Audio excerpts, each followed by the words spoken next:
ದಾವಣಗೆರೆ ವಿಚಾರ ಟಿಕೆಟ್ ವಿಚಾರದ್ದು ಮೊನ್ನೆ ಮೀಟಿಂಗ್ ಆಗಿದೆ ಯಡಿಯೂರಪ್ಪನವ್ರ ಮನೆಯಲ್ಲಿ ಏನು ಫೈನಲ್ ಆಗಿದೆಯಾ ಸರ್? ನೋಡೋಣ, ಯಾರಿಗೂ ಫೈನಲ್ ಆಗಿಲ್ಲ. ನೀವು ಆಕಾಂಕ್ಷಿ ಇದ್ದೀರಿ ಅಂತ ನೋಡಿ, ನಾನಲ್ಲ, ರವಿಕುಮಾರ್ ಭಾಳಷ್ಟು ಜನ ಇದ್ದೀವಿ.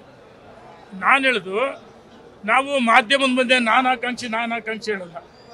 ಈಗಾಗಲೇ ಕಾರ್ಯಕರ್ತರ ಮುಖಂಡರ ಭಾವನೆಗಳನ್ನು ನಮ್ಮ ನಾಯಕರಾದ ಯಡಿಯೂರಪ್ಪನವರಿಗೆ, ಸನ್ಮಾನ್ಯ ವಿಜೇಂದ್ರ ಯಡಿಯೂರಪ್ಪನವರಿಗೆ ಮತ್ತು ಈಶ್ವರಪ್ಪನವರು ಇದರೊಂದು ಆ ಮಾತುಕತೆಯಲ್ಲಿ ನಾವೆಲ್ಲ ನಮ್ಮ ಕಾರ್ಯಕರ್ತರ ಮುಖಂಡರ ಮತದಾರ ಭಾವನೆಗಳನ್ನ ಮಾತ್ರ ತಿಳಿಸಿದ್ವಿ. ಅಲ್ಲಿ ಏನಂತ ನಾನು ಬಹಿರಂಗ ಸ್ಥಳೀಯರಿಗೆ ಕೊಡಿ ಅಂತ ಆಗ್ರಹ ಇದೆ. ನಾನು ಯಾವುದನ್ನು ಮಾಧ್ಯಮ ಮುಂದೆ ಮಾತಾಡಕ್ಕೆ ಇಚ್ಛೆ ಪಡಲ್ಲ.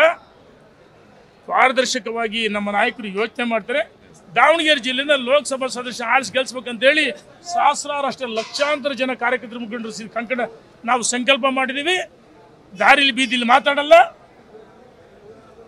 ನಾಯಕರು ಏನು ತೀರ್ಮಾನ ಮಾಡ್ತಾರೆ ಅವರು ಸೂಕ್ತವಾದ ತೀರ್ಮಾನ ತೆಗೆದುಕೊಳ್ಬೇಕಂತ ಹೇಳಿದ್ವಿ. ಮಾಧ್ಯಮದ ಮುಂದೆ ಬಹಿರಂಗವಾಗಿ ನಾನು ಅಭ್ಯರ್ಥಿ ಅಂತ ನಾವ್ಯಾರು ಹೇಳಲ್ಲ.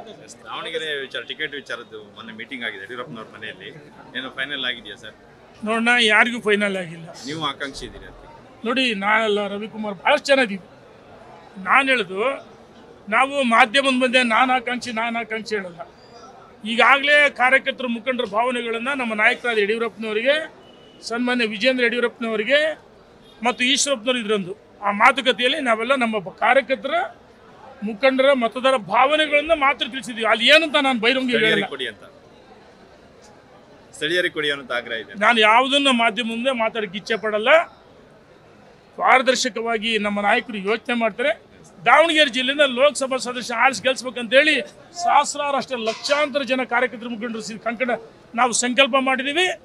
ದಾರಿಲಿ ಬೀದಿಲಿ ಮಾತಾಡಲ್ಲ.